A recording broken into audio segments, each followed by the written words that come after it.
माधव पंडितराव पांडे, सांगवी, तालुका नायगाव, जिल्हा नांदेड. 3 वर्ष झाले मला रेशीम शेती करता येणे.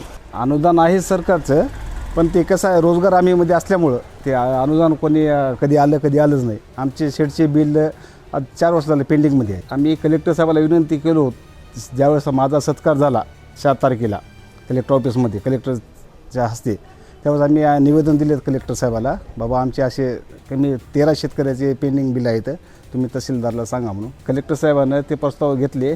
मी तुमचं कधीही पण कोणत्याही रात्री आम्हाला हे करा, मी तुमचं काम करतो म्हणून सांगितले. हो, झालं ना 4 तारखेला. आता 1.5 एकर आहे. पहिले 1 एकर होती, आता 1.5 एकर आहे. हो, आता माझी कालची पट्टी 1,58,000ची झालेली आहे. 150 अंडी पण घेतलं होतं, 2 क्विंटल उत्पन्न निघालं, 790 रुपये भाव लागला. तर रेशीम जर खरोखर जर मनातून करायचं असेल तर याच्यामध्ये याचं स्कीमसाठी याचं असलं तर याच्या मागेच लागायचं नाही का. सुरुवातीला घरातून पैसे खर्च करावं लागणार आपल्याला. अनुदान जरी घ्यायचं असलं आपल्याला पहिलं एकरभर तुती लागवड करावंच लागणार, मग रेशीम शेडसाठी उभा करावंच लागणार. पहिले घरातूनच खिशातून पैसे करावे लागतात.